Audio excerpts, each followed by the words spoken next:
We are back live from Milwaukee, joined now by former presidential candidate Vivek Ramaswamy, who is here with us on set. It's good to see you again. It's good to see you. So big news of the day, obviously, is the nomination of somebody who you know pretty well, your former law school classmate, Ohio Senator JD Vance. Your reaction? That's right. I have a different dimension of knowing JD for a long time out of politics. We used to watch Cincinnati Bengals games back in law school in New Haven bars. We didn't even talk politics back then. But what I can say is he's a genuine person. He is somebody who actually cares about this country. He's in public service for the right reasons. We grew up not that far from each other, even in Southwest Ohio.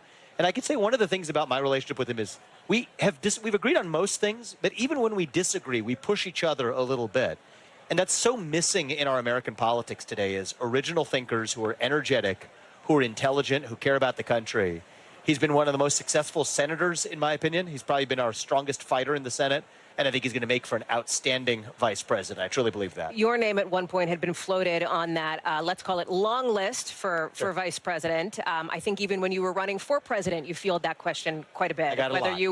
You would serve as VP. We now know who the pick will be. Politically, from that perspective, there has been some talk that maybe somebody like a Marco Rubio could serve the former president better as it relates to pulling in voters who may not have otherwise gone for him. How does JD Vance help the ticket? So I don't really view it necessarily that way. A lot of an analysis, or what you say, pundits would check the box on what ethnicity or whatever. I think you look at it more in a bigger way that JD brings a lot of intangibles to the table. He's an American dream story.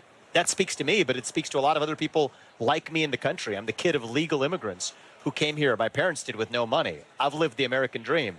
JD was born in humble circumstances. He's lived the American dream as well. His wife, Usha, is somebody who's a friend of our family as well. She was also a law school classmate. I think she could be a big attribute in this campaign in reaching non-traditional voters. And even further for JD himself, he is somebody who has a unique vantage point for bringing in new voters. Here's what it is. He wasn't somebody who was a Donald Trump evangelist back in 2016.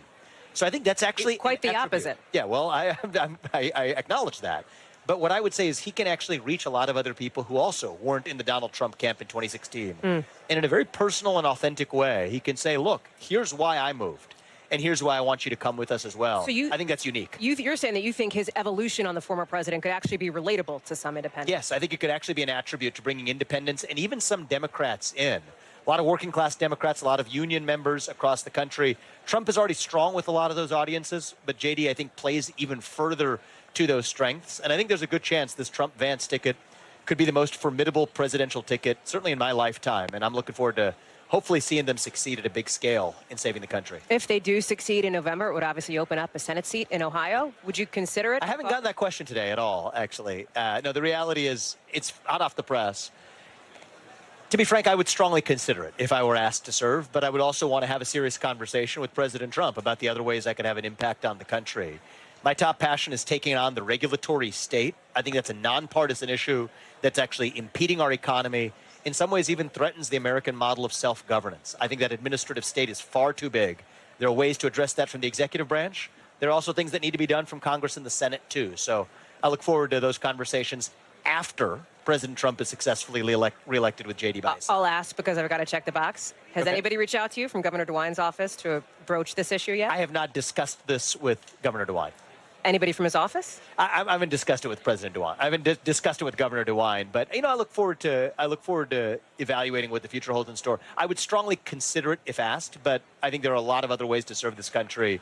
And this isn't about what comes after victory. This is about what our path is to victory in November. To that point, and then I'll move on, but I want to ask you, talk about the ways that you think you can serve former President Trump. Chief of Staff in the White House, is that something that has been brought up to you as a possible role? We've talked about a lot of different possibilities from the cabinet. President Trump and I have had, we talk regularly. I spoke to him, actually most recently, it was after midnight, on the night that he suffered that injury, that tragedy, and the assassination attempt on Saturday night.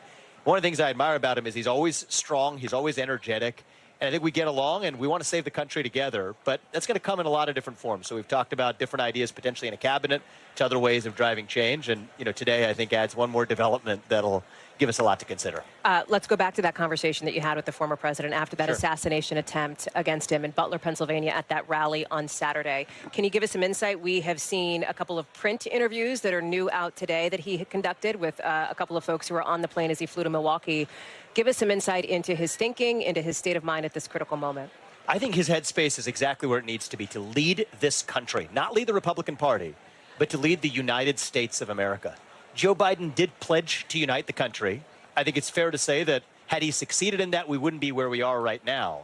But I think what we're going to see from Donald Trump in a second term, and even for the remainder of this race, is something far beyond even what we saw in that first term. Success is unifying. Excellence is unifying. And I think Donald Trump is actually going to be the president who will unite this country. And I know that sounds counterintuitive to a lot of people, especially to perhaps this audience. But the reality is unity is not just going to come through words. I think unity will come through action.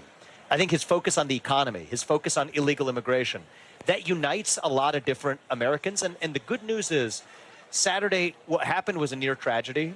But if there's one silver lining that comes out of it, and I hope that some silver lining can come out of that tragedy, it can be that all Americans reject this idea of not just political violence, but the idea that you can disagree with somebody vigorously, but still not view them as your enemy, still indeed respect them as a fellow citizen.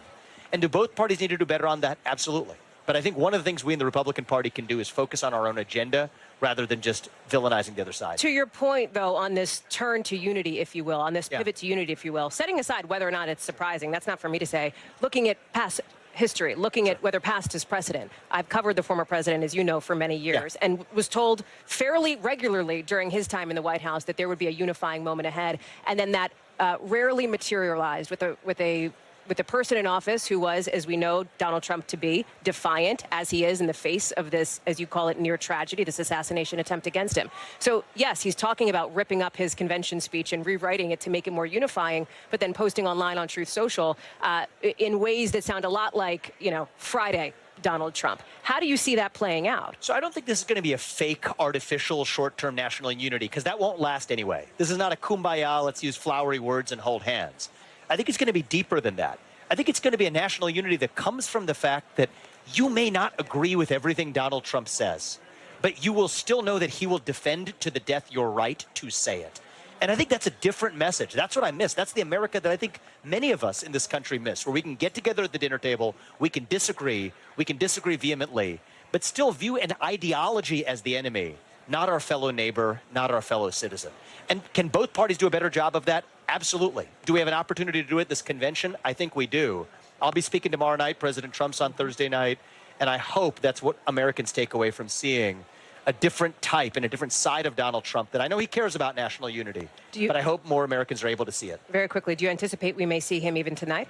I hope so. I think the more we see of him, the better. He's a man of the people, and the more we break the normal convention norms, I think the better off it'll be. Vivek Ramaswamy, thank you so much for your time and for joining us today. Thank you for having me. Making some news there. Appreciate it. Thank you. We're going to be right back with more coverage from here in Milwaukee at the Republican National Convention. See you in a sec. Thanks for watching. Stay updated about breaking news and top stories on the NBC News app or follow us on social media.